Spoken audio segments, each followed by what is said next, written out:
The Tampa Bay area is preparing for a potentially catastrophic hurricane, a worst-case scenario, say local leaders, the likes of which they haven't seen in more than a century.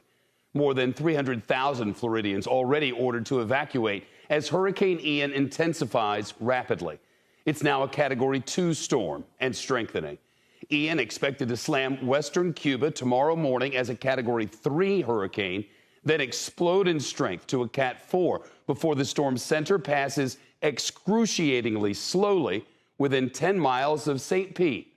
That means the Tampa area will be on the nasty right side of the storm with maximum inundation from storm surge and drenching rain. A live look in Tampa where the mayor has a simple warning: if you can leave, leave now. More than 100 years, the city has dodged major hurricanes. Of course, Tampa is incredibly vulnerable. The water very shallow, and many people live in low-lying neighborhoods where flooding would be devastating. This is a view of Hurricane Ian from space, recorded by the International Space Station. The acting director of the National Hurricane Center is warning that right now, the monstrous, slow-moving storm is on track to be a near worst-case scenario for Tampa. So many times we see people second-guess emergency managers and evacuation instructions, and it often costs them dearly. My message to everybody listening today is this: make sure that you do not underestimate the impacts of this storm. Forecasters are predicting Hurricane Ian will be moving less than 5 miles an hour as it passes by the Tampa Bay area, at times moving as slowly as we walk. Team coverage tonight: NBC's Guad Venegas in Havana, Valerie Castro in St. Pete. First, to meteorologist Samara Theodore. Samara?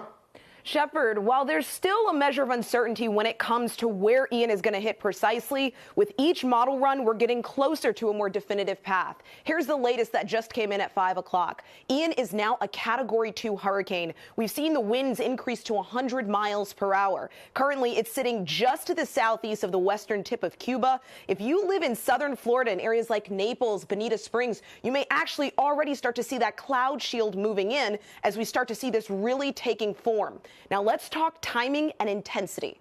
All right, so we've got a Category 2 storm right now. By Tuesday, we see it crossing over that western tip of Cuba. The thing about it is there's not a lot of elevated terrain there, so nothing to really slow this storm down. Once it hits the Gulf, it's go time. We're going to see rapid intensification with this storm possibly reaching Cat 4 status. Now, this is a cone of uncertainty, meaning it could fall anywhere within these two white lines here, but right now we have been seeing a general consensus bringing this towards the western coastline, with parts of the panhandle being shaved out. Here's a look right now at the million-dollar question: where exactly is Ian going? Well, like I said, there's still a strong level of uncertainty with the paths, but as of recent, in the last 24 hours, we have seen the American model shift a little closer to Tampa. A direct hit may not be the worst-case scenario. It's actually just to the northwest of Tampa, where we would get that southerly flow pushing water into the bay, and we could see 5 to 10 feet of storm surge. And this is a very vulnerable area for storm surge when you start talking the western coastline.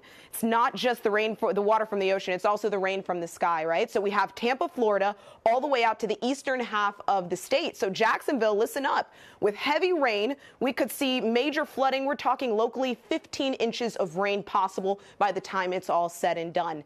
And we also are going to be managing this threat of severe weather. That's going to move in for your Tuesday afternoon and evening. It's that right side of the storm, as Shepard said earlier, where we tend to see a lot of the active weather. We could even get some spin-up tornadoes in areas like Fort Myers down to Key West. Shepard? Samara Theodore, thanks very much.